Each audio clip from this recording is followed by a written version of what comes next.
হাই বন্ধুসকল, বহুত দিনৰ মূৰত আজি কামলৈ যাব ওলাইছোঁ। ভিডিঅ'টো চাই থাকক। ৰাতিপুৱালে দেই বন্ধুসকল, আহি ৰাতিপুৱাই গ'ল।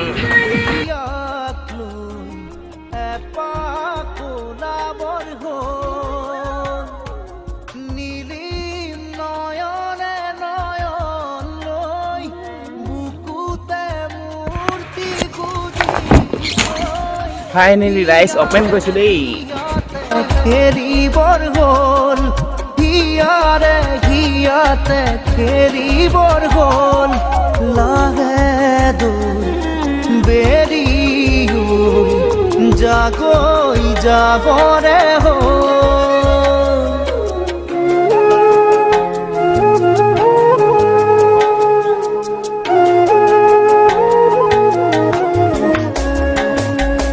লাহে লাহে মনে মনে কাণতে উঠ লগাই ভাল পোৱা দিম জগাই ঢলিয়াৰতে জোকাব খুজিলে ৰম আচলতে লুকাই থাকিব দে ছায়া হৈ মুকুতা মুকুতা পলক দুয়োৰে আবেগে কৰে খজন।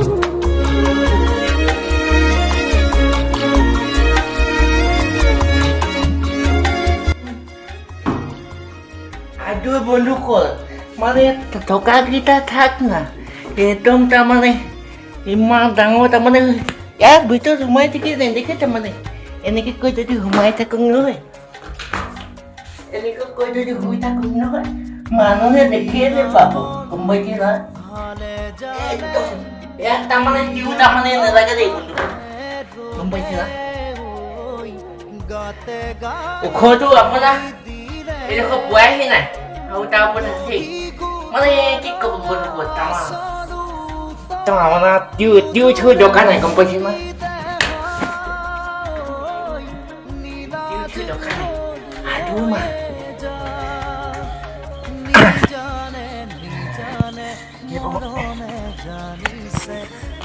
এই লাইনটো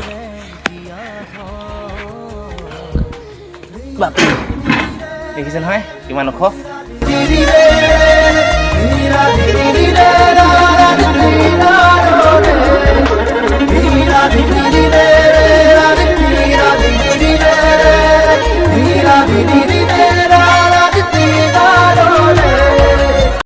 চ' ফাইনেলি হৈ গ'ল বন্ধুসকল খুলি সেইখন এখন আগত। চ' বন্ধুসকল আজি আহিলোঁ টায়াৰ টিপাল খুলিবলৈ। দেখিছে নহয় টায়াৰ, এটা টায়াৰত আপোনাৰ 9 ফুট ওখ, সেই ডাঙৰটো 9 ফুট ওখ, 8.5 ফুট ইয়াত ডেঞ্জাৰ টায়াৰ তাৰমানে, গম পাইছে না? একদম তাৰমানে লাইন লাইন গাড়ী চাক 1500 কেজি আছে এটা টায়াৰত, গম পাইছে না বন্ধুসকল?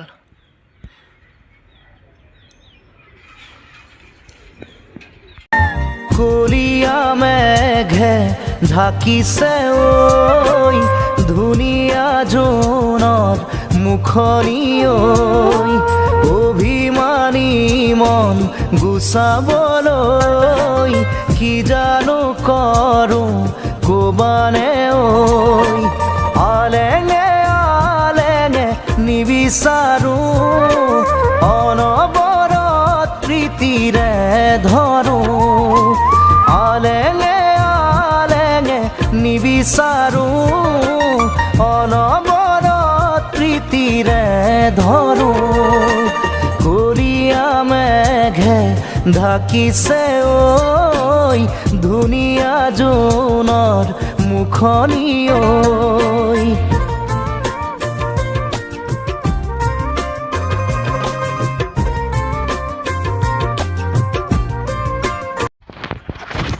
বন্ধুসকল ইয়াত টিউ লগাব নোৱাৰে জানে না, মানুহ একদম তাৰমানে সোমাই থাকিব, গম পাইছে না? একদম তাৰমানে টিউ ডাইৰেক্ট তাৰমানে ইয়াৰ ৰিং বহিব, টিউ চিউ খুলিব নোৱাৰে, ডাইৰেক্ট তাৰমানে টিউ নালাগে, তাৰমানে ডাইৰেক্ট ইয়াত ফিটিং হ'ব টিউবলেছ, টিউ নোহোৱা টায়াৰ। আৰু এনেকুৱা খাতৰা টায়াৰ 1500 কেজি, গম পাইছে না। এইটো গাত গি দিবলৈ মানুহে মৰি থাকিব। আৰু ঘাটকেইটা চাওক না, 4 ইঞ্চি 4 ইঞ্চি, বিৰাট ডেঞ্জাৰ টায়াৰ, 9 ফুট ওখ টায়াৰ, হাই ফাই টায়াৰ কৈছোঁ নহয়। আৰু এইখন গাড়ী কয়লাখানা গাড়ী,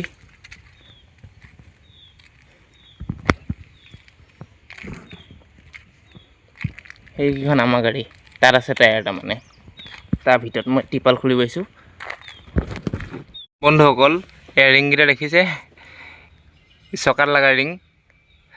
আমাৰ যদি অটো এখনত যদি এনেকুৱা এটা লোড কৰি দিয়ে নহয়, অটোখন ভাগি থাকিব। সঁচাই কৈছোঁ, কেৰেক মেৰেক কৰিব, চকাকেইটা ফুটি থাকিব, ডেঞ্জাৰ আছে কৈছোঁ নহয়। এই পাত ইমান ডাঠ, এই কাঞ্চিয়া ডাঠ ভাই, বাপ্পা বাপ্পা, এনেকুৱা ডাঙৰ ডাঙৰ। এইকেইটা গাড়ীয়েহে লগাব, তাকো মানুহে লগাব নোৱাৰে নহয়, গম পাইছে না।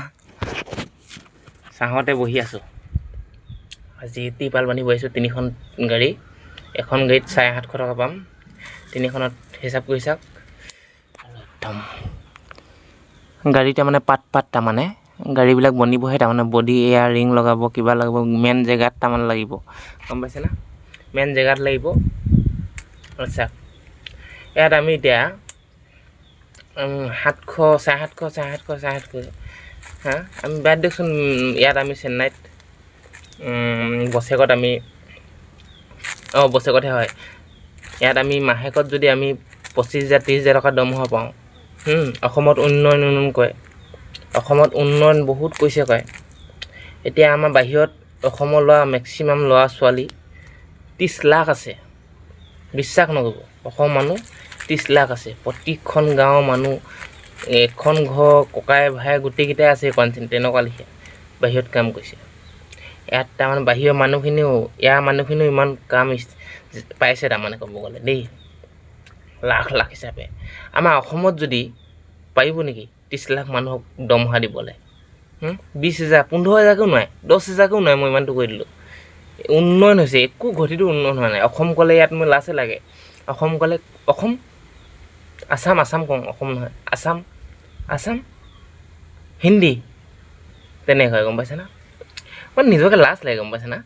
মানে 30 লাখ যুৱক যুৱতী আমাৰ অসমত হেৰি কামৰ তাৰমানে সুবিধা কৰি দিলে, এইটোকে উন্নতি কৰে, গম পাইছে না।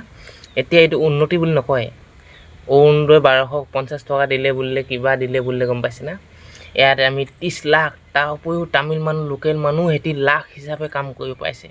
সিহঁতক অভাৱে নাই তাৰমানে। আমি মানুহখিনি আহিও তাৰমানে এটা অভাৱে নাই কামৰ কাৰণে। নিজকে লাজ লাগেও। চেন্নাই নিচিনা 100 গুণৰ ভিতৰত এগুণ আছে আমাৰ অসমখন, গম পাইছে না। নিজকে বহুত লাজ লাগে।